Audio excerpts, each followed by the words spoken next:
Magandang araw, Bagong Pilipinas. Narito ang Police News Express sa oras na ito. Walang pag-aalinlangan na sinuong ng Bacoor PNP ang rumaragasang baha sa kanilang isinagawang search and rescue operations kasabay ng pananalasa ng Bagyong Christine sa probinsya ng Cavite. Sa kabila ng matinding pagulan, pinangunahan ng kapulisan, katuwang ang Bacoor Disaster Risk Reduction and Management Office, Philippine Coast Guard, mga opisyal ng barangay at mga rescue volunteers kung saan inilikas nila ang mga residente na stranded at iniligtas ang mga nalubog sa baha.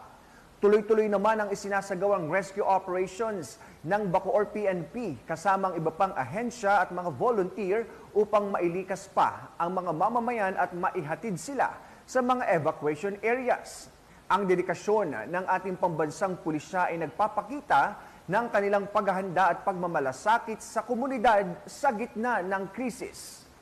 At para sa iba pang updates sa kalagayan ng panahon at ang Bagyong Christine, laging tumutok sa Police News Network, alagad ng batas, tagataguyod ng Balitang Pulis. Ako po si Police Captain Nomer Macaraig para sa Police News Express.